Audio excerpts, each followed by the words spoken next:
Hello everyone and welcome to the first ever episode of the Bada Bing Chef. This goes out special to our Emperor for Life, Mr. Amish Rob. Thank you so much for the wonderful cookbooks.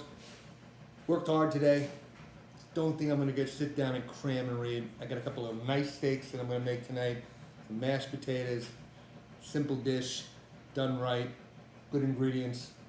And let's see how it goes. All right, so while those steaks are going to get up to room temperature, I'm going to start cutting up some potatoes.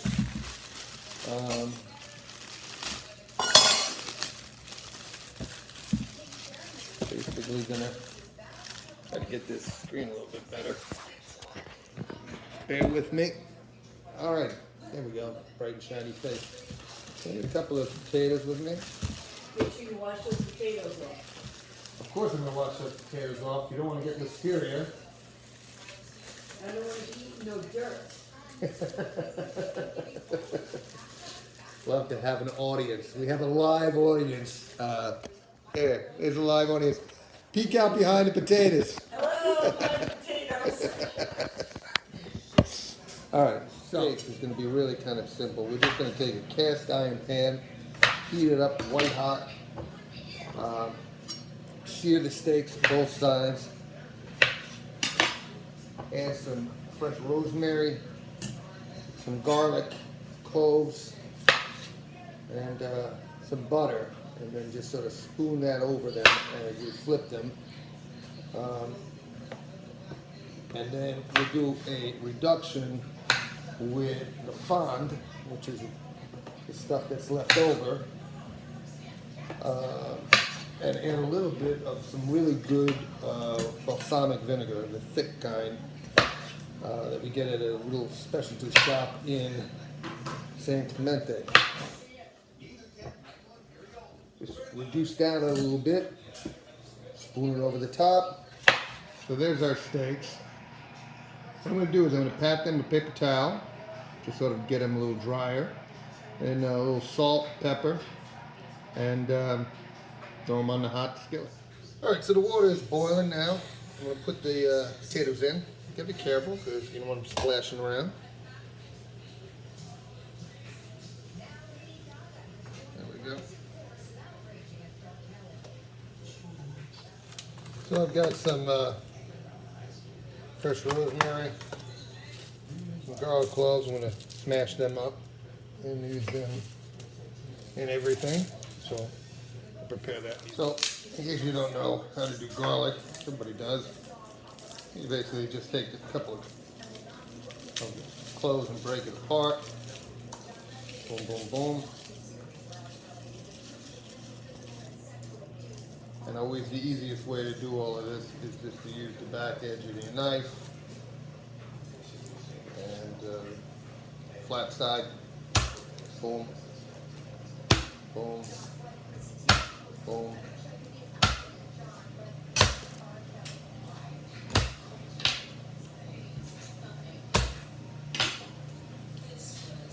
And it all just kind of comes all apart nice and easy.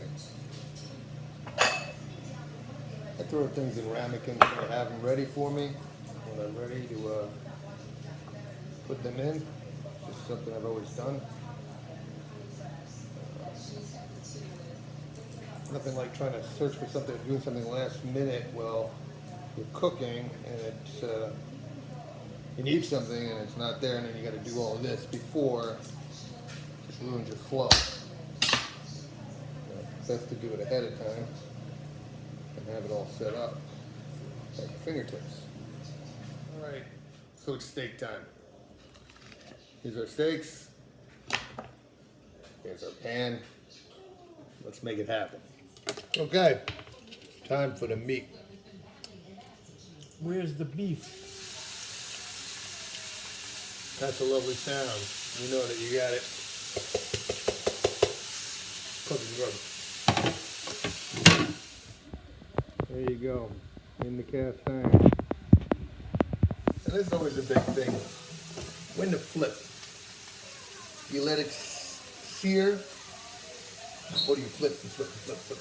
I'm of the persuasion I let it sear. Sometimes I'll move it around just to get it unstuck. You know, let that fat render a little bit in the pan so that it can marinate in its own juices. But keep it on that one side. Don't flip yet. Here's the smell. The only thing that's missing is some smell-o-vision going on here, because this is some good smell. Now we get these steaks at Costco. It's very rare to find USDA prime with the marbling like this in a regular supermarket. Occasionally Sprouts has it, but Costco always has it. The only problem with Costco is you gotta buy 4, and there's just 2 of us. These are pretty big steaks. You probably get away with just one and splitting it, but we worked hard today. Really didn't have a lunch, so we're gonna have a nice dinner. We've got one flip. Let's flip that other one. Oh, just terrific. Now, I am of the school that you need to use a meat thermometer to check doneness. In my little drawer here, I have a bunch of different meat thermometers, or thermometers, digital one, and then the old school one. I like the old school one. Now I know this isn't ready yet, but here's a quiz. Any of you know the temperature for a medium rare steak? There'll be a quiz. About this time, I'm going to add my fresh. It's a little bit difficult to do this while you're videotaping, but I'm going to add some fresh rosemary. Okay. Put that on there. Right here. Take a couple, throw it down there. Do a couple more stuff. Good. And some garlic. Gonna roast the garlic up in there. Okay, let that all roast up. And then I'm gonna add some butter to that and spoon it over. Potatoes are starting to come along pretty good. And that's pretty much what I'm gonna end up doing. I do have my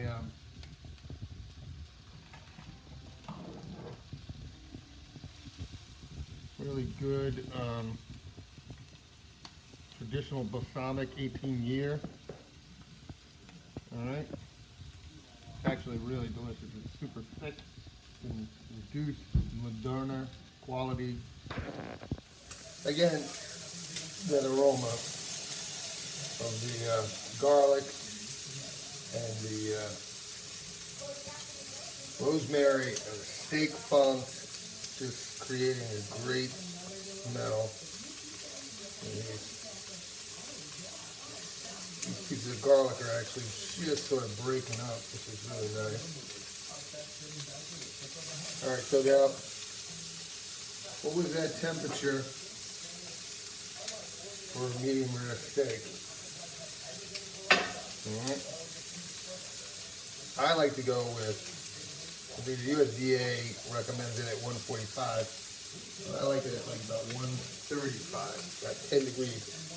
And then remember, with steak, you're gonna let it sit, you know, and it finishes cooking and rests. So, see where we're at.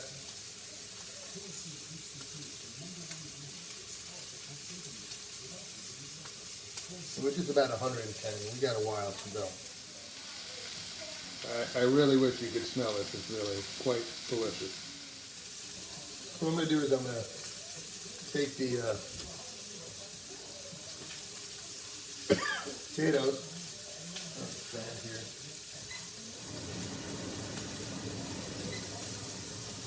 and strain them, smash them up, add some butter, a little bit of garlic, smash that all up, salt and pepper, and it's done.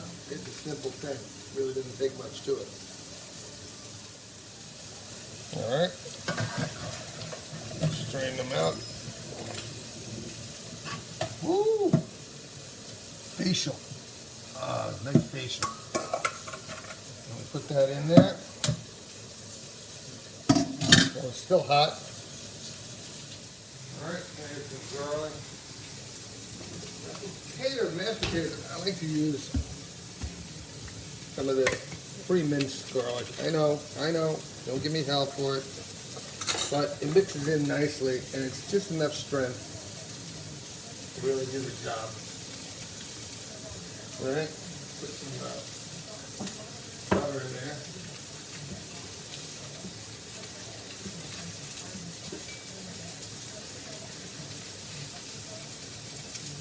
Boom. Boom. Boom. 3 nice pieces of butter. All right. A little salt and pepper.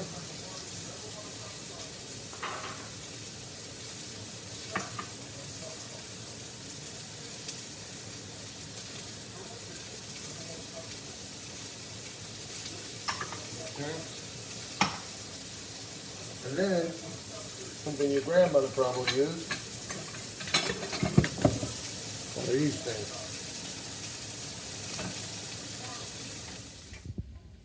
Oh yeah. So this is what we got going on over here. Alright. All of that loveliness. And spoon on top. This is very difficult to do in video at the same time, but I'm doing my best. Oh, they look good. And I'm going to take the steaks out. They're about ready to rest. And then I'm going to make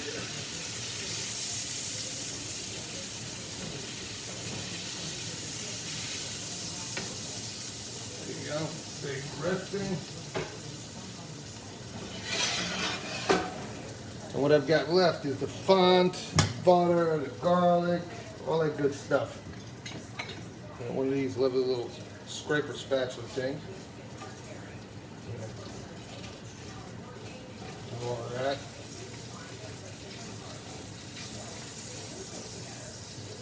And I'll tell you what, I'm gonna add first a little wine to deglaze.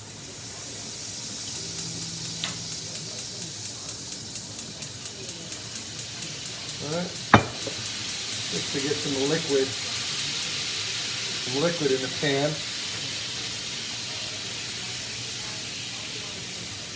I'm going to reduce down a little bit,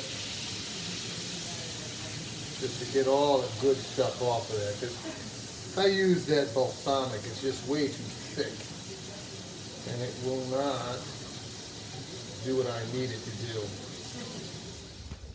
All right. So that just kind of deglazed the pan. There's all this nice good stuff here. I'll reduce down a little bit. So now to add a little bit of the thickened balsamic. Mix that all in nicely.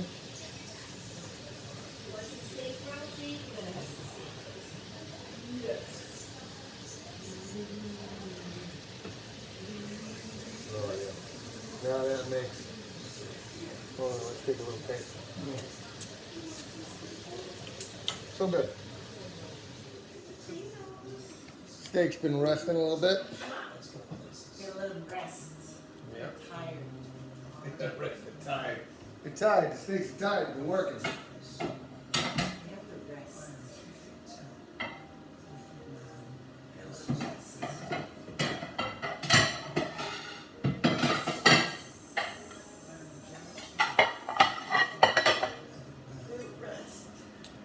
Now with these steaks right now, I'm gonna cut them. And yeah, I'm gonna They cut. have to rest though. No, they're good to cut. I'm gonna cut them and lay them out on a bed of mashed potatoes.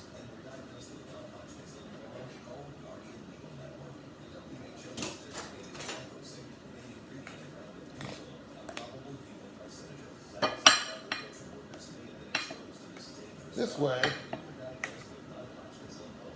what you get is get the steak with the juice on top of the mashed potatoes,